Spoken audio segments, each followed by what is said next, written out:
अमरावती शहर के प्रसिद्ध अधिवक्ता प्रशांत देशपांडे और अधिवक्ता मुर्तजा आजाद ने मिलकर बीते दिनों अमरावती शहर में रह रहे 18 विदेशी नागरिकों की जमानत मंजूर कराने हेतु सफल पैरवी की थी और इसी सफल पैरवी के संदर्भ में आइए अधिवक्ता प्रशांत देशपांडे से करते हैं एक विशेष मुलाकात। ये 18 लोग अमरावती में आए थे, अलग अलग देश से, बर्मा, म्यांमार और अलग जगह से। ये लोग इंडिया में जो आए वो विजिटर वीजा के हिसाब से आए थे।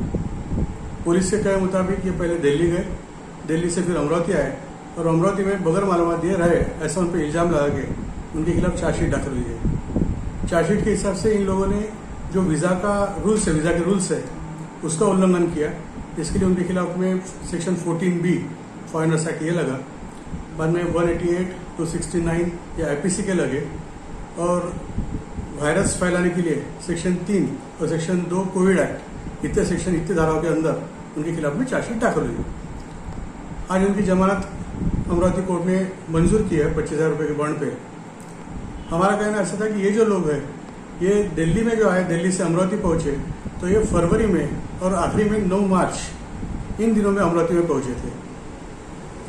इसका इम्पोर्टेंस ये कि जो अभी मीडिया में हो हल्ला चालू है कि दिल्ली में कुछ असेंबली हुई थी, उसकी डेट थी 15 और 16 मार्च, यानी ये लोग उसके पहले ही अमरावती में आ चुके थे, लॉकडाउन शुरू होने के पहले। इन लोगों ने यहाँ आए बराबर इत्तला दिया था नागपुर गेट पुलिस स्टेशन को कि हम लोग यहाँ पे आए हुए हैं, हमारा फोन नंबर ऐसा ऐसा है, इन लोगों के घर पे हम रह रहे हैं।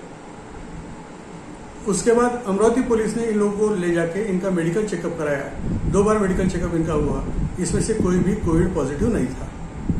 यह हमारा कहना था। दूसरा कहना हमारा ये था कि इन लोगों को पुलिस ने 6 अप्रैल को नोटिस देके उसका इनको क्वारंटाइन किया और तब से रॉयल पैलेस में क्वारंटाइन स्टेज में है।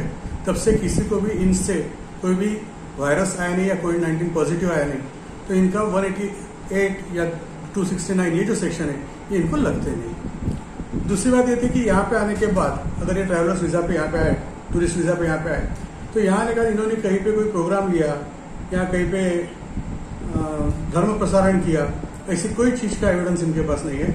ऑन द कॉन्ट्रेरी जिन लोगों का बयान इन्होंने लिया, सबने ये कहा कि हमारे घर में 4 लोग रह रहे थे, हमारे घर में 5 लोग रह रहे थे। इन्होंने ग्रुप भी नहीं किया और कोई भी कलेक्टर के आदेश का उल्लंघन किया नहीं। ये सब चीजें ध्यान में रखते हुए आखिरी का क्वेश्चन ये आया था कि ये लोग यहाँ से भाग जाएंगे कि केस में रहेंगे। तो हमारा कहना ऐसा कि इनके सबके पासपोर्ट पुलिस ने ऑलरेडी जब्ती कर चुके हैं। जब तक इनको पासपोर्ट मिलेंगे नहीं तब तक ये जा नहीं सकते। तो ये पोजीशन में जब ये जा नहीं सकते तो इनको जेल के पीछे रखने का कोई कारण नहीं, कोई वजह नहीं। इस कारण इनको बाहर रखा जाए। अमरावती की लोकल श्योरिटीज या लोकल जो लोग रहेंगे ये इनकी गारंटी लेंगे कि जब भी कोर्ट को जरूरत रहेंगी तब कोर्ट के सामने पेश होंगे।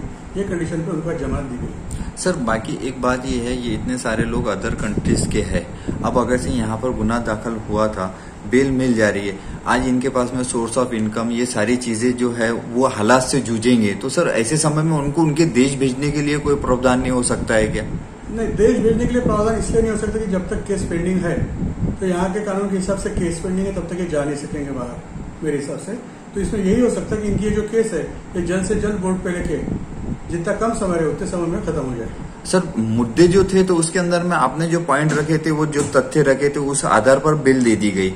फिर अगर से जब यही मुद्दों के ऊपर में फिर गुनाह किस के आधार पर दाखिल हुआ? सर मुद्दे बेल के वक्त जो रहता है, बेल के वक्त सिर्फ हम जिसको बोलते हैं prima facie case. Prima facie case बोले तो आज की तारीख में जो कागज में से दिख रहा है, और दूसरी सबसे जरूरी चीज कि इनको जेल में रखना कि बाहर रखना, ये 2 ही चीज का डिस्कशन होता है। पुरावे की डिटेल्स जब पुरावा आएगा कोर्ट के सामने, जब गवाह आएंगे कोर्ट के सामने, तब डिसाइड होगा। सर ऐसी कौन सी संवेदनशील एक्ट के तहत इनको एकदम से जो है जब ये क्वारंटाइन किए गए, सब कुछ हुआ, फिर भी बाद में इनको आखिर क्या पुलिस ने चार्जशीट में लिखा या जो पेश करने की नौबत आई थी, क्या वजह थी? सर सबसे बड़ी वजह यह है इनकी कि अभी तक के ये कारण सामने नहीं आ रहा कि ये जब टूरिस्ट वीजा पे इंडिया में आए तो इनको अमरावती में आने का कारण क्या है। ये कारण के जड़ तक जाना पुलिस को भी जरूरी है, कोर्ट को भी जरूरी है। उसका कारण अगर सामने आ जाए, अपन दे सके, तो जब पुरावे के दरमियान वो आएगा कि हम रेगुलर विजिटर्स करके आए थे, तो फिर 14B वगैरह सेक्शन के खिलाफ नहीं रहेंगे। सर क्या लगता है आपको कितने दिन के अंदर में, जैसे आज की परिस्थितियां इतनी विकट चल रही है, कितने दिनों में ये अपने घर पहुंचने के लिए जो उत्सुक बैठे हैं, कितने दिनों में पहुंच सकते हैं, कितने दिनों में केस का निकल सकता है? नॉर्मल पोजीशन में भी कोर्ट में कितने दिन में केस चलेंगे कोई नहीं बोल सकता। और आज के पोजीशन में तो जब तक कोर्ट बंद है तो कोर्ट कितने दिन बंद रहेगा, शायद और 15 दिन और आगे लॉकडाउन आगे जाएंगे, ऐसा अंदाजा हमारा है। फिर उसके बाद हम अर्जी करेंगे कोर्ट के सामने कि केस जल्द से जल्द कोर्ट पे ली जाए।